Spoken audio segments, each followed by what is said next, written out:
반갑습니다, 여러분. 계시탐정 장윤도사입니다.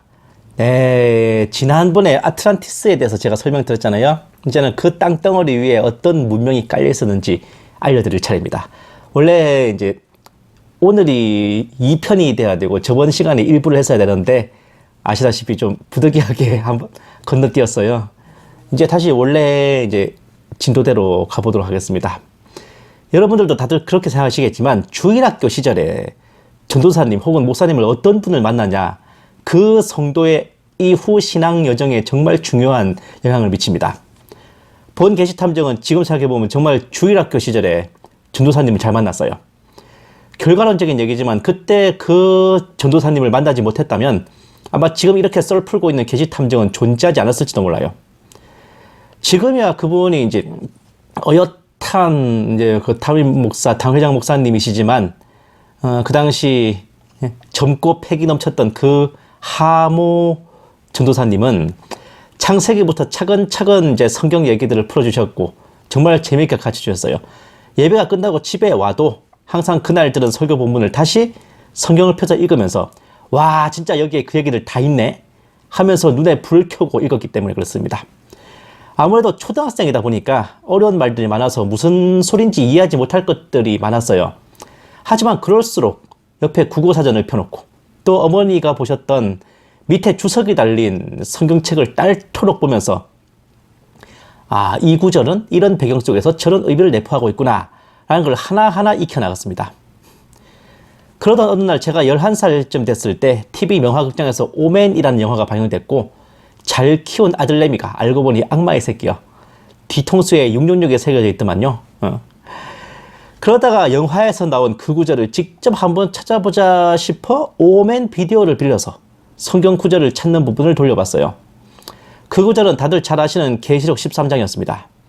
요한계시록 13장 말미에서 그 수는 사람의 수니 666이니라 라는 대목을 딱 발견한 순간 저는 다시 잊지 못할 전율을 느꼈고 이때부터 저의 계시록 편력이 시작된 겁니다. 아주 인생이 바뀌어버렸지. 거의 일주일에 하루 이틀은 제가 계시록을 몇 번이고 읽으면서 이 아스트랄하고도 스펙타클한 이야기가 어떤 의미를 지니고 있는 걸까 고민에 고민을 거듭했습니다. 용과 짐승이 나오고 천사가 나오고 온갖 재앙과 파멸이 내려 쏟아지는 이야기가 매우 무섭기도 했지만 재밌기도 했어. 이 일이 과연 언제 현실이 될까 생각해 보기도 했습니다. 세계 지도를 펴놓고 큰 강 유브라데가 여기쯤이네 하고 짚어보기도 하며 계시록이 진행되는 양상을 그려보기도 했죠. 다시 말씀드리지만 이 짓을 11살 때부터 용과 짐승, 거짓 선지자와 바벨론의 음녀, 황충과 개구리 같은 새 영, 그리고 장절마다 알고 싶은 것들이 넘쳐났습니다. 11살 그리고 12살에 본 계시탐정은 가수 양파 마냥 알고 싶어요를 부르짖었습니다. 사랑하는 걸요, 그대 모든 걸 알고 싶어요. 이 계시록의 말씀을 상고하면서 알고 싶다고 부르짖었던 그 마음 깊은 곳에는 아마 닭살돋게도 예수님을 사랑하는 마음이 있기 때문이 아니었을까요? 그렇다고 해줘요.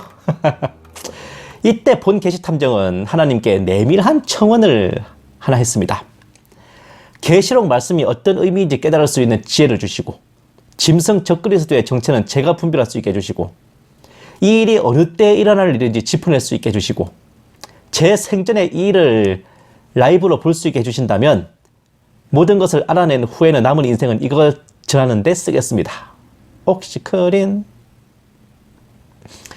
실로 당돌하기 이를 데 없는 12살 미소년의 서원에 하나님께서도 너털 웃음을 지으셨는지 영화 아가씨의 주인공 수키가 자기를 소개할 때 일찍이 5살에 진짜 돈 가짜 돈을 구별할 줄 알았다고 했듯이 초등학교 6학년에 이르렀을 때는 이제 계시록에서 말하는 재앙들 중 핵전쟁과 미사일을 비롯한 첨단 무기를 묘사하는 것들에 눈을 뜨게 됐어요. 이때 저에게 스쳐 지나간 생각은 어라? 그냥 천재지변에 재앙이 들어왔던 게 알고 보니 미사일, 핵폭탄, 화생방무기 그런 거였네. 그러면 성경에는 그냥 평범하게 적혀있던 것도 알고 보면 과학기술이 스며있는 게 아닐까? 어차피 신약시대야 이미 다 알려진 시대이니 구약시대에서도 고대 부분을 한번 살펴보자 였습니다. 그래서 다시 구약 성경을 뒤지기 시작했어요. 가인의 후손이 동철로 각양기계를 만들었다. 참고로 저는 킹 제임스 성경을 20살 때부터 읽었습니다. 이때는 그냥 다 개역 성경으로 본 거예요. 그래서 오늘 본문도 대부분 개역 성경을 이제 인용했습니다. 어쨌든 거기서 무릎을 탁 치며 노아의 방주도 그냥 아날로그로 만든 게 아니라 중장비를 동원해서 만들어낸 고도의 우주 함선 같은 게 아닌가 싶은 생각도 했고, 사사기에서 이 앞절에는 하나님이 함께 하셔서 이겼다고 하더니 다음 절에는 적군에게 철병거가 있어서 이기지 못했다는 대목, 가나안 왕 야빈에게 철병거 900대가 있어서 이스라엘을 압제했다는 부분도 그깟 철병거 때문에 못 이겼겠냐. 이 철병거는 분명히 그냥 철병거가 아니라 철로 만든 어떤 첨단 무기일 거다라고 생각하기에 이르렀습니다. 보세요. 주께서 유다와 함께 계셨으므로 그가 산지의 거민을 몰아내었더라. 그러나 골짜기의 거민들은 몰아내지 못하였으니 이는 그들이 철병거를 가졌습니다. 사사기 1장 19절 나왔어요. 이스라엘 자손이 주께 부르짖었으니 이는 그가 철병거 900대를 가졌으며 20년 동안 이스라엘 자손을 심히 압제하였습니다. 사사기 4장 3절 말씀. 이 무지막지한 철병거에 대한 나름의 해답은 역시나 성경을 읽던 와중에 제 딴에는 풀어냈어요. 가나안 족속들이 가진 철병거는 비행접시였다는 겁니다. 보세요. 그들이 하늘로부터 싸웠으니 그들의 길에서 별들이 시스라와 싸우도다. 사사기 5장 20절 말씀. 이거 굉장히 미스테리한 구절 중에 하나예요. 성경에서. 이 대목을 보면서 봐! 별들이 하늘에서부터 달리는 길에서 시스라랑 싸웠다는 것은 별이 운행하는 은하 궤도를 말하는 거고, 땅에서 지상군끼리 싸울 때 우주에서 비행접시들끼리 전투가 벌였던 거야 라고 철병거 이꼬르 비행접시라는 공식에 못을 박아버렸네. 그리하여 본 계시탐정은 이때부터 고대에도 현대 이상의 첨단 과학 문명이 있었다는 확신을 가지고 연구에 나섰던 겁니다. 지금 생각하면 진짜 어이가 틀리는 노릇이지만 한창 호기심이 넘치고 모든 것이 궁금했던 13살, 14살 소년의 머릿속에는 새롭게 눈을 뜨게 된 관심사에 대한 열정이 가득했었어. 예나 지금이나 과학을 강조하던 게 당시의 시대상이잖아요. 성경에 나오는 신비롭고 기적 같은 이야기들을 죄다 그럴 수도 있겠다 싶은 과학적인 이야기들로 해석하려는 생각은 저로 하여금 하나님의 생명 창조도, 거대한 천국 유전자 실험실에서 DNA 조작과 유전자 실험을 통해 각종 생물과 인간을 만들어내신 걸로 인식하게 했어요. 노아의 방주는 대재앙이 일어난 지구에서 피신하기 위한 첨단 우주 함선으로, 바벨탑은 모든 인간을 한 큐에 복속시켜 영원히 지배하기 위한 마인드 컨트롤 타워로 인식하겠습니다. 이때쯤이면 에스겔은 인류 최초의 UFO 접촉자가 됐고, 외계인이라는 것에도 외계인? 지구 밖에서 온 존재면 외계인이지.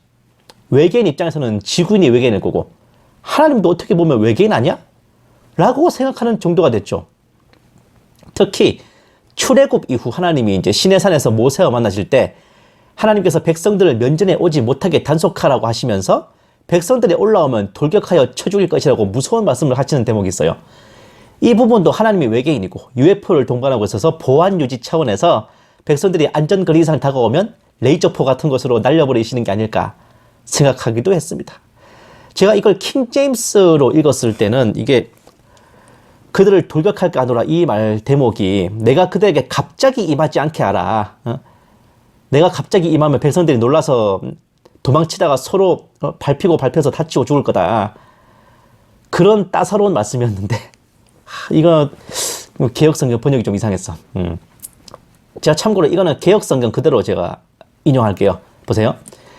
제3일 아침에 우레와 번개와 빽빽한 구름이 산 위에 있고 나팔소리가 심히 크니 진중 모든 백성이 다 떨더라. 출애굽기 19장 16절 말씀. 여호와께서 그에게 이르시되 가라 너는 내려가서 아론과 함께 올라오고 제사장들과 백성들에게는 돌파하고 나 여호와에게는 올라오지 못하게 하라. 내가 그들을 돌격할까노라. 출애굽기 19장 24절 말씀. 이 말씀을 제가 이제 앞에 절은 시내산 위에 가까이 내려온 비행접시의 굉음과 인진소리, 후자는 비행접시 가까이로 백성들이 몰려오는 것을 막는 하나님의 경고로 생각했던 겁니다. 본 계시탐정은 중학교 2학년 때인 15살 때 처음으로 성령 체험을 하고 그때부터 참 구원의 확신을 갖고 제대로 진지하게 주님을 영접한 이후에야 이런 병신 같은 생각에서 벗어나긴 했지만, 그때야 알게 된 것은 정말 이런 식으로 해석하는 교리가 있다는 거였습니다. 하나님을 외계인으로, 인간 창조를 유전자 실험으로, 노아의 방주를 우주 함선으로 보는 이런 해석은 외계인과 UFO를 숭배하는 라일리안 무브먼트의 교의였습니다. 이때부터 다시 마음을 다잡고 성경적으로 건전한 신앙생활과 성경관을 가지고 살아가려 노력하던 중 어느 날 역사 관련 책을 읽다가 신기한 대목을 하나 발견했어요. 인더스 문명의 모헨조다로 유적에 대해서 설명하는 글인데, 그 유적에는 순간적인 엄청난 고열로 녹아서 유리가 된 암석들이 있고, 그렇게 암석이 녹아서 유리가 되어버리려면 핵폭발 정도는 돼야 그 정도 힘이 나오기에 고대 모헨조다로 유적은 핵전쟁의 흔적이라는 것이었습니다. 호응이 선상님 살아계실 적에 이런 일이 없었는데. 네? 그리고 이제 도서관에서 다른 책을 읽다가 이번에는 또다시 제 눈을 휘둥그레지게 하는 대목을 발견했어요. 마야 문명의 무덤 석관의 판석에 새겨진 판화입니다. 왕이 사후 세계로 가는 모습을 형상화한 것인데, 백문이 불여 일견. 아니 뭐 문재인 100명이 개 한 마리보다 못하다 뭐 이런 말이 아니고, 이제 100번 듣는 게 한 번 보는 것만도 못하다고. 예, 예. 그냥 보실게요. 짜잔, 이런 겁니다. 사후 세계로 로켓을 몰고 가야. 자, 다른 버전으로 보실게요. 이게 그림의 원래 모습입니다. 마야 문명에 속한 도시국가 팔렌케의 왕인 키니치 하나브 파칼 왕의 무덤 석관의 판석에 새겨진 판화입니다. 이거는 누가 봐도 로켓을 운전하는 우주 비행사의 모습이고, 로켓 뒷공무니에 불이 뿜어져 나오는 걸 보아 발사 직후의 모습인 듯하고, 우주 비행사가 앉은 좌석 아래에 석유통 2개가 양 사이드에 나란히 달려있는 거 봐서 틀림없는 로켓이다 라고 생각할 수밖에 없었습니다. 보세요. 이 판화에 그려진 석유통과 진짜 석유통, 어떻게 이렇게 똑같을까? 어떻게 이렇게 똑같을까? 석유통 2개가 똑같아요. 어쨌든 그 책의 정확한 내용은 잘 기억이 안 나지만 워낙 오래전에 본 거라서, 마야 우주 비행사의 그림과 설명을 소개하고, 이스터 섬의 모아이 석상들도 지구로 와서 신으로 숭배받던 외계인들의 형상이라고 하면서, 미개했던 인류의 초기 역사에 외계인이 개입하여 인류를 농락했던 것이 거의 확실시된다 라고 끝을 맺었습니다. 본 게시탐정이 잘 쓰는 그 말은 바로 그 책의 마지막 문장이었죠. 그리고 이윽고 시간이 흘러 대학에 들어간 후 어느 날 또다시 제 머릿속을 어지럽히는 한 생각이 있었습니다. 생각해보면 옛날 사람들이 지금 인류보다 더 머리가 좋고 지혜가 뛰어났으면 뛰어났지 더 멍청하지는 않았을 텐데, 과연 구석기 시대부터 척기 시대까지 그렇게 오래 걸렸을 리가 있겠나 라는 생각이었습니다. 우리가 교과서에서 배우기로는 구석기 시대에는 사냥과 채집만 하다가 수백 수천 년이 지나 신석기 시대에 들어와서야 조금씩 농경을 시작하다가 다시 왕창 지나서 청동기 시대가 되면 농업을 시작한다고 하는데, 씨앗이 날아와서 땅에 심겨져서 싹이 나고 곡식이 된다는 원리, 감자에 싹이 나서 잎이 나서 감자 뿅, 이런 원리는 아무리 눈치 코치가 없어도 5년, 길어야 10년 정도면 눈치 깔 수 있는 겁니다. 게다가 인류가 오스트랄로피테쿠스, 네안데르탈, 크로마뇽 이런 걸 거쳐서 진화해온 게 아니라 하나님에 의해 창조되어 처음부터 제대로 지성을 갖춘 존재였다면 더더욱 구석기부터 청동기 농업시대까지 수천 년이 걸릴 필요가 없는 겁니다. 당장 성경책만 봐도 아담의 아들 가인 때부터 벌써 농사지어서 먹고 살았어. 가인, 에녹, 이사, 무흐야엘, 무드사엘, 라멕을 지나서 라멕의 아들 두발 가인 때에 이르면 구리와 철로 각양 날카로운 기계를 만드는 수준에 이릅니다. 가인부터 시작해서 6대까지 가서야 구리와 철로 기계를 만든다고 하니 그 정도면 수백 년은 걸리지 않았을까 싶어요? 수백 년? 가인 때 벌써 성을 쌓을 정도의 기술이 있었다는 겁니다. 우리가 알고 있는 그런 원시적인 기술은 가인 때에 이미 없었고, 두발가인 때에는 좀 더 발달된 기술 문명이 일어났던 게 아닐까 하는 거죠. 보세요. 아내와 동침하니 그가 잉태하여 에녹을 낳은지라 가인이 성을 쌓고 그 아들의 이름으로 성을 이름하여 에녹이라 하였더라. 창세기 4장 17절 말씀. 참고로 여기서도 제가 다 개역 성경으로 인용합니다. 실라는 두발가인을 낳았으니 그는 동철로 각양 날카로운 기계를 만드는 자요 두발가인의 누이는 나아마였더라. 창세기 4장 22절 말씀.